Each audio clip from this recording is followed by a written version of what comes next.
अच्छा लग रहा है आप सब एक साथ आश्रम में। जी काव्या, तुम यहाँ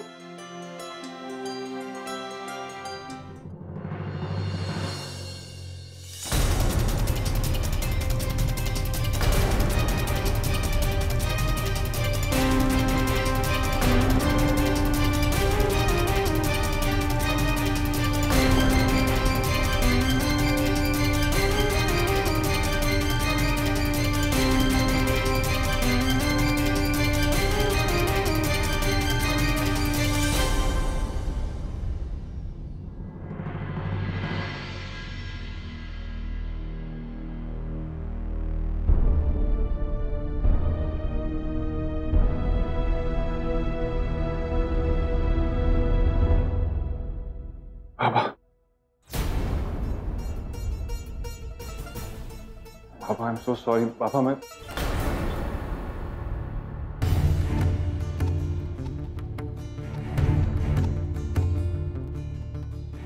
जानता हूं कि मैंने इतना बड़ा गुनाह किया है कि मैं आपके सामने आने के भी काबिल नहीं हूं। मैं ऐसे और पावर के लालच पे पागल हो गया था पापा।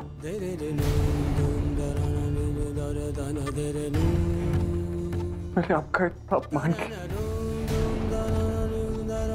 अपने ही बाबा को मैंने पागल साबित करने की कोशिश की। अपने ही बाबा को मैंने धक्के मार के घर से निकाल दिया। मुझसे बहुत बड़ी गलती हुई है पापा। मैं जानता हूं कि मैं माफी के भी काबिल नहीं। आप मेरे बड़े हैं, मेरे बाबा हैं आप। अगर हो सके तो मुझे माफ कर दीजिए, माफ कर दीजिए मुझे। हाय हाय, मुझे माफ कर दिया। मैं तेरे सिखाए हुए संस्कारों को भूल गया, अंधा हो गया था, सब कुछ अपना बनाने के लालच में। कि जब मुझे अपनी गलती का एहसास है, मैं तेरे सिखाए हुए रास्ते पर फिर वापस चलना चाहता हूं। प्लीज प्लीज माफ कर दे मुझे। माफी गलती की मिलती है, गुनाह की नहीं। मेरा पोपटा जिसने आज तक कोई गलत काम नहीं किया, उसने इतना बड़ा अपराध कर दिया। जिसने कभी किसी से बदतमीजी से बात नहीं की, उसने अपने ही बाबा को बेइज्जत करके धक्के मार के घर से बाहर निकाल दिया। मुझे ये उम्मीद नहीं थी मुझे। भाई मैं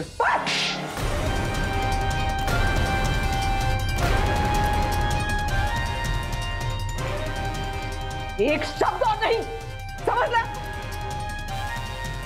तुझे और सुजल को घर की जिम्मेदारी सौंपी थी, तो क्या किया तुम दोनों ने? तुमने मेरे घर को बेच दिया। पैसों के लालच में इतने अंधे हो गए कि तुम्हें रिश्तों का लिहाज तक नहीं रहा। तू मेरा बेटा नहीं हो सकता, तू मेरा बेटा नहीं। ऐसा मत बोला प्लीज, ऐसा मत बोला प्लीज। ऐसा मैं माफ कर दीजिए। हम इतने शर्मिंदा है कि आपसे आंखें भी नहीं मिला सकते। सोजल, जब तुझे हमारे साथ की जरूरत थी और जब ये गलत राह पर चल रहा था, तो हमने तेरा साथ नहीं छोड़ा था। और जब फिर से ये गलत राह पर चलने लगा, तूने क्या किया? इसका साथ दिया। तू घर की बड़ी बहू है, तो तेरा फर्ज बनता था इस घर को जोड़े रखना, लेकिन तुमने अपने हाथों से घर को तोड़ दिया। तुझे जो कह रहा है तू, जो सजा देनी है तू दे, मुझे सब कुछ मंजूर है, लेकिन प्लीज प्लीज पापा से कह दे कि वो मुझे माफ कर दे प्लीज। मेरी हमेशा से बस यही कोशिश थी कि मैं बाबा की नजरों में कुछ बन सकूं, कि वो मुझे भी प्यार दे, मुझे भी मेरी जगह दे।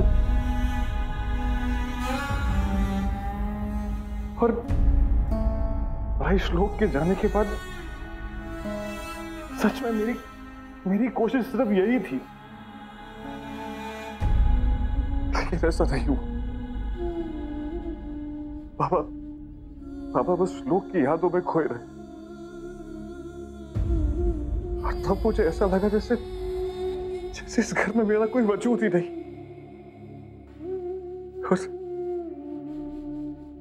इसी एहसास की वजह से मुझसे इतनी बड़ी गलती हो गई।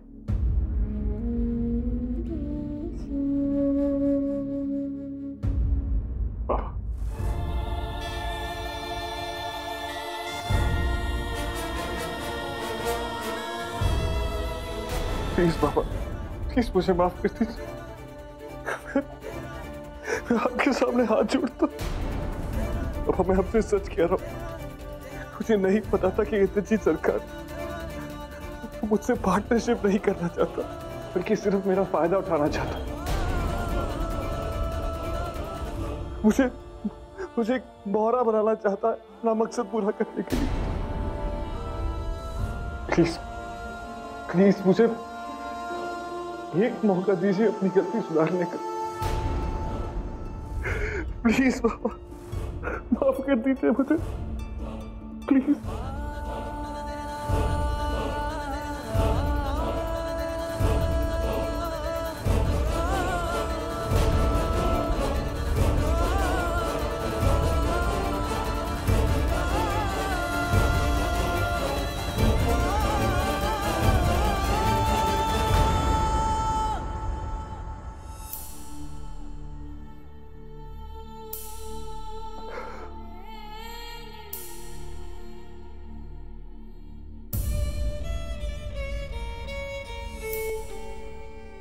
साहिब, आज मुझे एहसास हो रहा है कि कहीं ना कहीं गलती मेरी थी। घर की नींव होने के बावजूद मैंने घर छोड़ दिया। जब जड़ें ही उखड़ जाएंगी तो पेड़ का हरा रहना असंभव है। अगर मैं चाहती तो वहीं रहकर अपने हक की लड़ाई लड़ सकती थी, अपने बच्चों की देखभाल कर सकती थी, ताकि वो किसी की साजिश के शिकार न बने। और आपने गलती की श्लोक को खुद से दूर करने की। एक के बाद एक हम सब ने गलती की, हम सब ने अपनी मर्यादा तोड़ी। तभी आज हम इस परिस्थिति में, तभी ये हालत है हमारी। अतीत को भुलाकर फिर से रिश्तों की माला पिरोएंगे।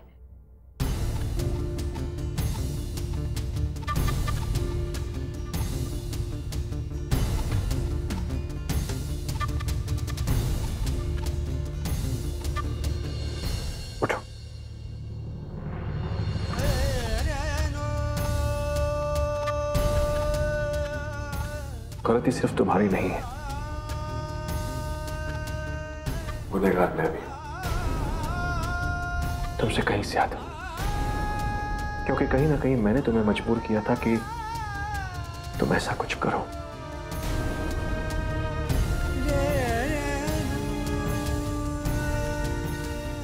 मैं तुमसे भी माफी चाहता हूं।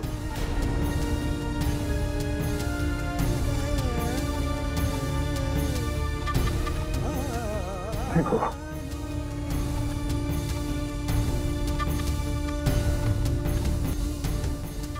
बस मैं यही चाहता हूं कि हमने जो कुछ खोया है उसे पाने की कोशिश की जाए।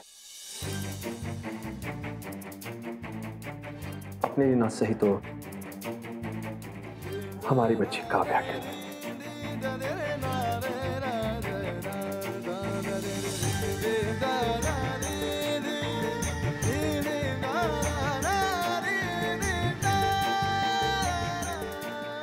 अब देखना साहिब, हम फिर से सब कुछ पा लेंगे।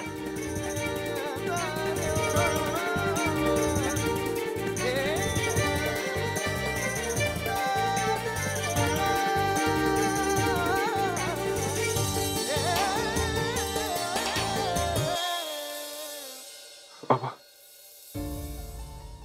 मेरे रहते हुए आप लोग यहाँ नहीं रहेंगे। आप चलिए मेरे साथ। मेरा एक छोटा सा घर है जो जो मैंने अपने पैसों से, अपनी मेहनत के पैसों से खरीदा था। अब वो आज भी आप और आई के नाम पर छोटा सा घर है, लेकिन कम से कम हम सब साथ में तो रह पाएंगे बाबा। प्लीज बाबा, प्लीज चलिए ना मेरे साथ। बाबा प्लीज मुझे प्रायश्चित करने का एक मौका दीजिए बाबा, प्लीज। बाबा अब हमें एहसास हो गया है कि बड़ों के बिना घर अधूरा होता है। so sorry बाबा।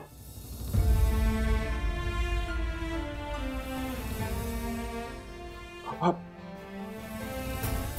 हम आपके प्यार के बिना, आपके आशीर्वाद के बिना नहीं रह पाएंगे बाबा। मुझे अपनी गलती सुधारने का एक मौका दीजिए, एक मौका दीजिए बाबा, प्लीज प्लीज। चलिए बाबा, घर चलिए, अपने घर चलिए बाबा, प्लीज। नहीं बेटा,